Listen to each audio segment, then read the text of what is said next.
From the New Arts and Media Studios in Milwaukee, I'm Charles Purcell. This is The Log. Well, let's start here today. I've recently discovered a couple of new news networks. You may already be familiar. They've been around, not sure, maybe a couple of years at the most, so relatively new. But I was just flipping around yesterday, and I came across what looked like kind of a cheap news network, like the kind of thing you'd see in an airport. The kind of thing they put maybe 45 minutes to an hour in heavy rotation, just kind of same news over and over throughout the day. It's called NewsNet, if you've heard of it or if you've seen it.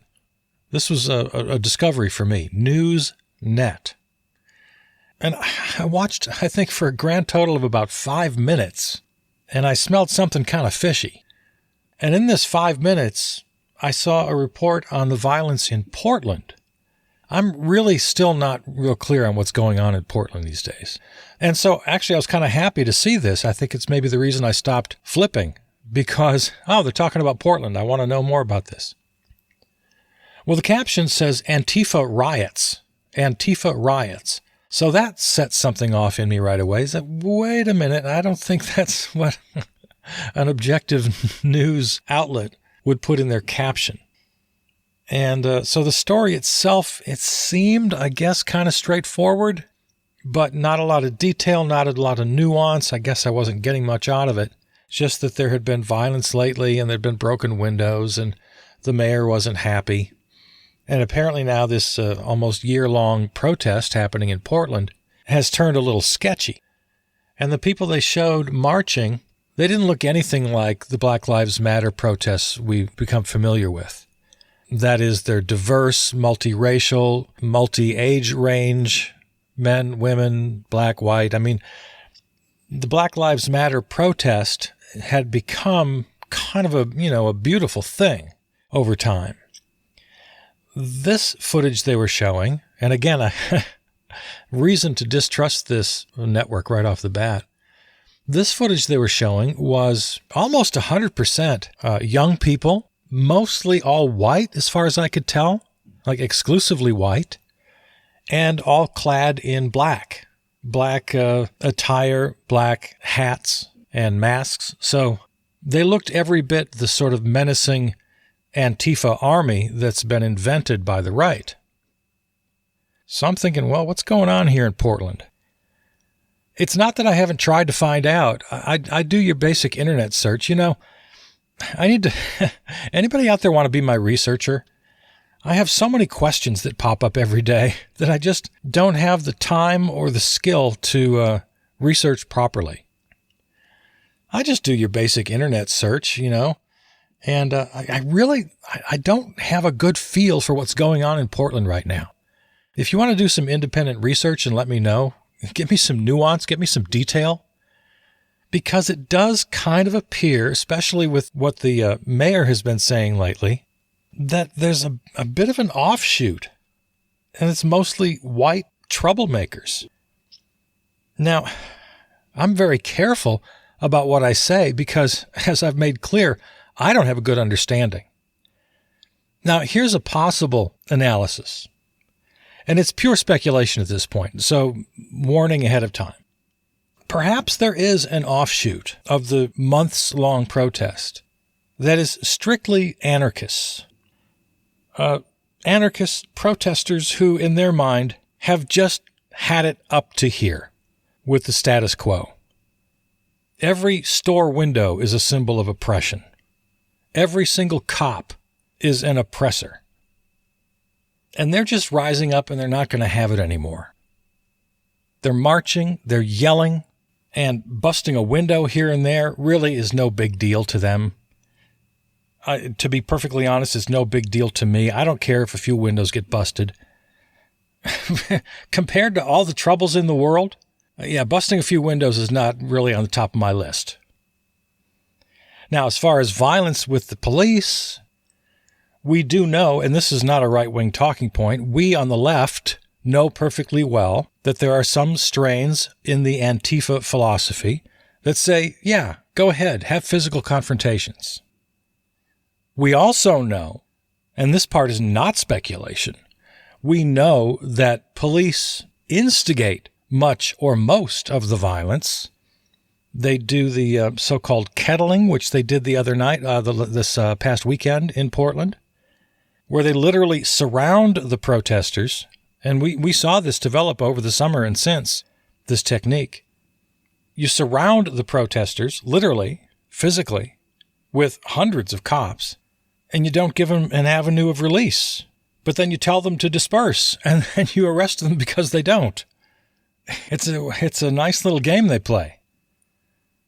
So I really want to know what's going on in Portland. I really do.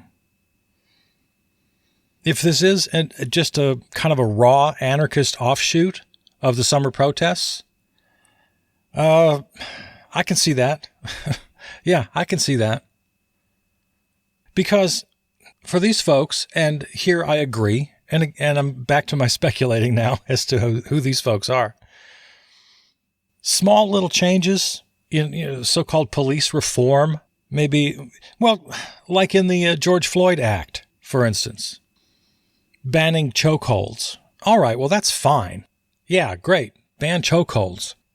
Does this get anywhere near the systemic reform that we need across society, across the economy?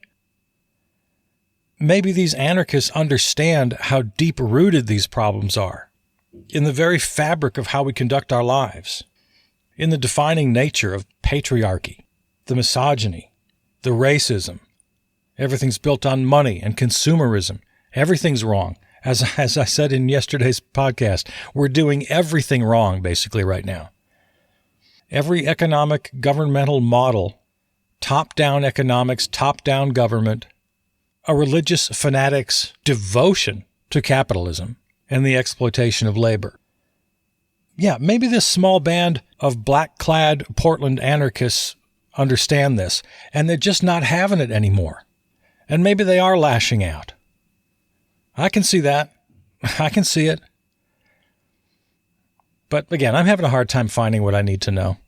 If you want to be a volunteer researcher for the log, just go to the website, reach out to me, and sign up. Let me know. Sign on for the effort. I'd love it. But we began talking about this Newsnet. So that was their first story, a quick little video piece about the Portland so-called Antifa riots. And I smelled something fishy right there. But then they went to this big, they billed it as this blockbuster story. Breaking news, secret video revealed of some guy who worked at Facebook was trashing Mark Zuckerberg and talking about how he's got way too much power and they're wrecking the world, and pretty much what you'd hear around your dinner table. But this was a guy who worked at Facebook, so that made it a big deal. And out of the newscaster's mouth says, Project Veritas captured this video, and then they showed it. And I went, wait a minute, Project Veritas? You know what that is, right? That's the brainchild of James O'Keefe, the far alt-right activist troublemaker. His main thing is doing underground secret videos and trying to catch people. Planned Parenthood, one of his favorite targets. And then he'll doctor the videos and he'll release them as this big gotcha kind of journalism. Well, James O'Keefe and Project Veritas has been universally condemned as a crackpot, far alt-right-wing hate group. And they use dirty tactics and they lie and they edit their videos and they cheat and they've got no credibility anywhere. Except, of course, at CPAC, where they were a big hero recently. And this newscaster credits Project Veritas uncovered this dynamic video. Oh, okay. Well, I guess I know where you are now. I guess I know all I need to know about Newsnet. So if you haven't yet heard about Newsnet, and if you come across it, if you're flipping around through your, and I guess they're on various streaming platforms. I happen to see them just over the air with the digital antenna somewhere in the 20s. So yeah, if it says Newsnet down in the corner of the screen, now you know what you're seeing. They're right-wing, illegitimate, and they look just so innocuous, like anything you'd see in an airport. Some news, some weather, some sports. And then the other one I discovered, and actually I discovered this several months ago, but we never talked about it. And this is almost as insidious, but for different reasons, entirely different reasons. Have you seen NBC LX? NBC, of course, for National Broadcasting Corporation. The L is for local, and the X, as one article I read, is just because it sounds cool. So this one, if you're flipping around, it says LX in the corner with the little NBC peacock. And what it is, it's a 24-hour news service. Once again, the news is in heavy rotation. They repeat stories pretty much every hour. They're going to cover the top headlines of the day, but then they're also, it's very heavy on sort of celebrity and light fare. And it's presented like a morning show. It looks like do you ever have breakfast for dinner? This is a morning show that goes 24 hours a day. That's what it looks like. It's the smiling co-hosts who chat between stories. That's sort of the format. And they're sitting on a couch or they're walking around the studio. It kind of looks like the Chase Bank lounge. Have you seen this? What is more creepy than that? Oh. So, yeah, that's what it is. This sort of open space format. They're either sitting on a couch or they're kind of wandering through the studio, talking to this camera that's always moving. The camera's always moving. Doesn't look at all like a traditional news network. Again, it's kind of like a morning show. And they'll give their little report. They'll do a little field package from a field reporter. And then go back to the anchors and they'll chat about it for a little while. And they'll usually joke a little. And it's geared toward younger audiences. Their target demo is like 18 to 45. And again, it's all kind of light. And if you really want to be basic in the worst sense of the word, or if you want to study basicness in America, there's no better source than NBC LX. It's the basic network. How to be basic.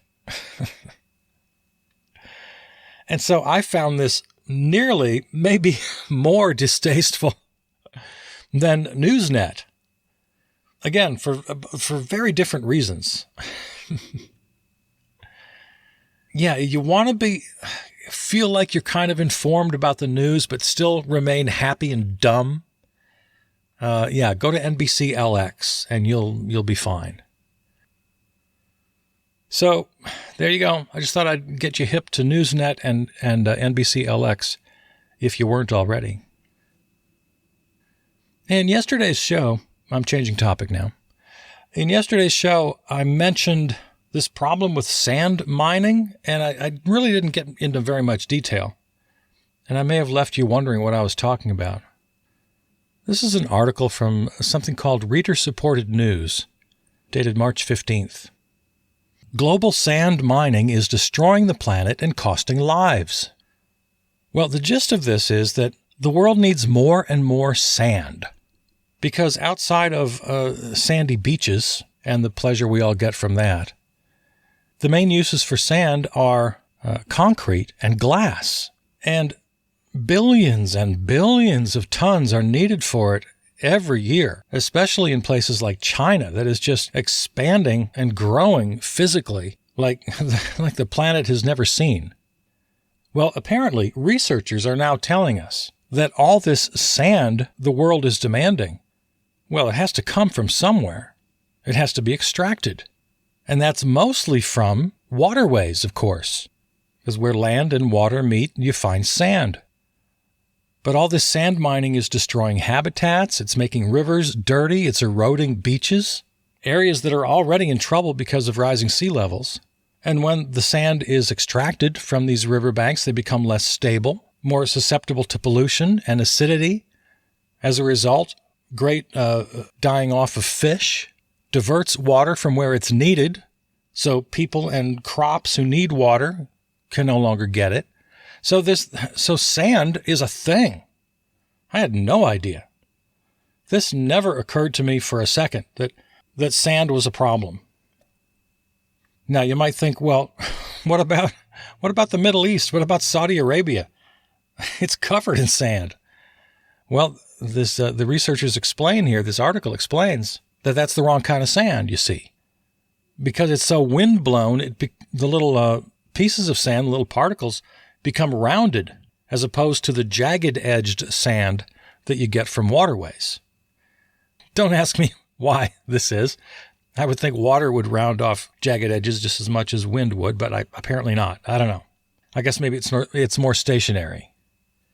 So anyway, this rounded sand from the deserts doesn't work for concrete because you have to mix it with other elements, and those jagged edges are what make it bondable. So you can't use desert sand for making concrete and glass. And then on top of all this, because the demand for sand is on the rise, well, that of course has an impact then on the market, on pricing, and now we've got the exploitation of labor like we always do in any capitalist market. So now there's this great corporate exploitation of labor and the rise of so-called sand mafias. It turns out all around the world, from South Africa to Mexico to India, terrible violence, especially against journalists and activists who are trying to uncover the terrible exploitation of labor. And of course, the laborers themselves doing this terrible, dangerous work. So talk about a story just coming right out of the blue. I had just no idea, let alone that sand was such a valuable commodity on the global market, or that it has created these parallel catastrophes, violence, exploitation, environmental degradation. Sand? So that's a little more of the story of sand. I mentioned it yesterday just in passing. I thought I'd fill that out a little. And as we talked about yesterday, it all really gets down to we just have to change how we do things. We have to stop over-consuming. We have to stop building things. We just can't continue to build and grow and expect the planet to survive. And the mantra of forever growth under capitalism is just going to kill us all one way or another. I always say that there are so many solutions. There are so many good people and smart people and beautiful people in this world. If we didn't have to just sit around and wait for the gatekeepers of finance to allow us through the door, you got to prove yourself. It's just like one giant, what's that damn show on TV that everybody seems to love? I've never seen it. The shark thing? What is that called? Shark Tank? Is that what they call it? Shark Tank? Yeah, it's Shark something. Where people come in with their ideas, and these billionaires sit there on their little reality TV panel, and they give them the thumbs up or the thumbs down or something. Yeah, it's like the whole world is like that. Well, let's go on bended knee to the billionaires and get their approval and prove to them that we can help them make money. Because that's how the shark thing works, right? Tell me if I'm wrong, but it does the reality TV billionaires, don't they invest their own money and expect to make some back from the winners of the show? It's like this game show. And that's how the world works. You got to go hat in hand to the billionaires and convince them that your idea will make money for them. And that's the only way you can break through. Well, screw that. It's almost become cliche now, but that's fine. There should be no such thing as a billionaire. As soon as you hit $1 billion, everything else comes back to the world. If you just add up all the wealth, all the stored wealth, climate change, world poverty, hunger, lack of education, lack of healthcare, every single problem can be solved overnight with the money we have right now. We just got to literally take it from them. Nobody needs $1 billion. Just Just take it. Let's just do it. I don't want billionaires to burn in hell. I don't want to kill them. I don't want to eat them. As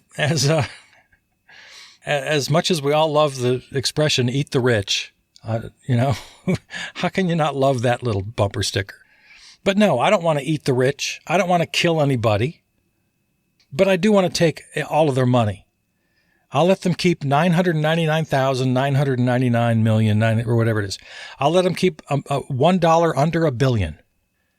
I think they're going to be okay. I think they're going to be fine. If we took everything over $1 billion from all the billionaires and trillionaires, are there trillionaires yet? I think maybe there's a couple of trillionaires too. If we took all the money currently hoarded by the billionaires, we could solve every problem on Earth. Literally. So do you see why I don't really worry too much about a couple of busted windows in Portland? Yeah, there's not much comparison to the level of problems we have, the kinds of solutions we need, and then to all fret and moan and wring our hands and get all upset about some busted windows in Portland and some cops getting hit with empty water bottles. Can we get serious for a second here? The Amazon rainforest. My God, the Amazon rainforest. Here's one you're going to love. This is a study published, I think, last week by Frontiers in Forests and Global Change. Because of all the downing of trees, because of all the fires, because of the land use of the Amazon region, cattle, forest clearing, once called the lungs of the earth.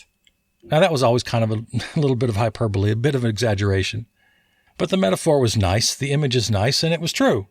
The Amazon rainforest provided this wonderful service for all of us, this great carbon capture. Well, it turns out now, according to this study, that the Amazon rainforest now likely emits more greenhouse gases than it absorbs. For the first time ever. Yeah, the Amazon rainforest is now at the brink and may have actually passed the limit, becoming a contributor to greenhouse gases rather than a remedy. Same thing is happening with rainforests in Southeast Asia. According to an EcoWatch report, they too have become net emitters of carbon dioxide because of land use changes. Black carbon is released from fires, nitrous oxide.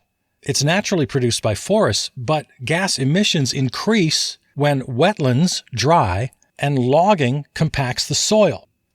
By the way, I'm reading now from EcoWatch. The third bullet point they mention here is methane, also released naturally by the rainforests from microbes in wet soil, which gets filtered into the atmosphere by trees. In the past, the Amazon's carbon storage abilities counteracted its methane emissions. Human activity is now limiting the forest's ability to store carbon as increased flooding, dam building, and cattle grazing also release methane. So black carbon is released, nitrous oxide is released, methane is released, and the carbon capture, the carbon absorption, a forest's greatest asset, is inhibited. We can't be having this. We just can't be having this, you guys. We've got mad, maniacal capitalists in America. We got fascists in South America.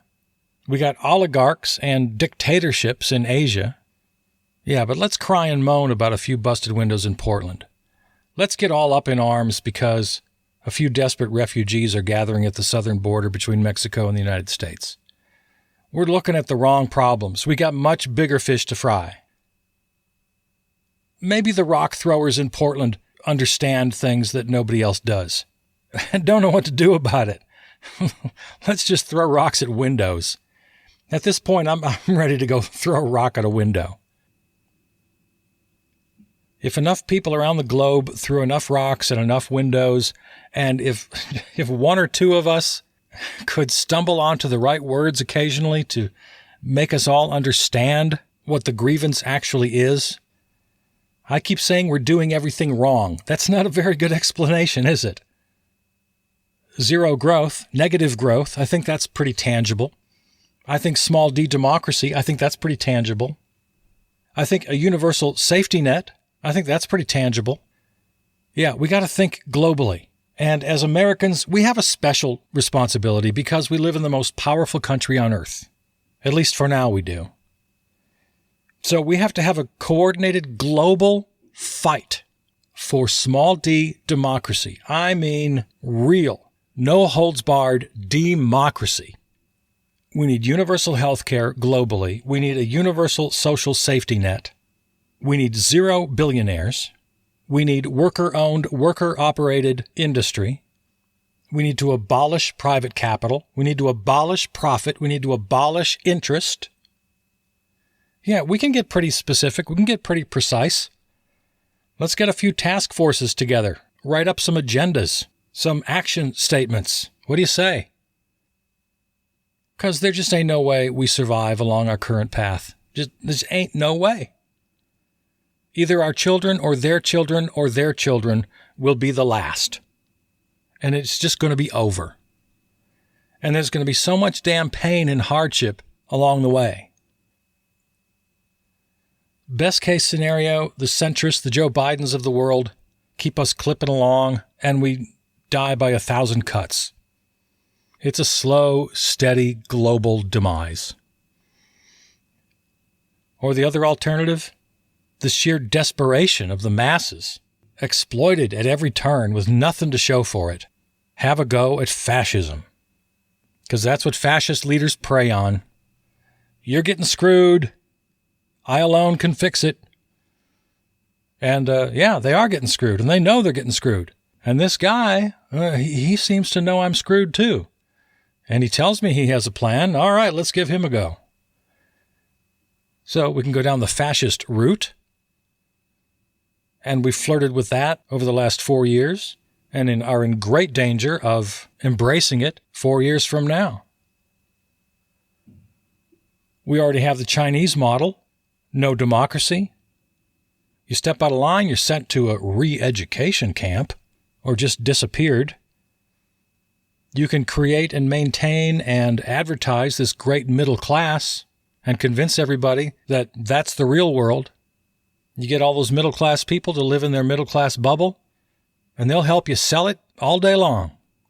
Convince the poor and the oppressed that, well, just work hard enough and you too can enjoy the advantages. But you can't protest anymore. No, those are the old days. You leave it up to us. You leave it up to the oligarchs and the dictators. We'll take care of you. Or we can go the anarchy route. And I'm talking anarchism in its very best sense. The lateral distribution of power. A world based on cooperation and innovation and fairness. Mutual aid. No more top-down dictates, whether it's from a Chinese communist or a New York capitalist. So let's get our working groups together. Let's write up those action plans. There are way too many good, smart people in this world to let this continue. Well, I've gone about as far as I can go today. All right. Well, thanks for sticking with me. I'm pretty sure we lost a few along the way. I'm glad you hung through here to the end. All right. I'll talk to you tomorrow. I love you. I'm Charles Bursell.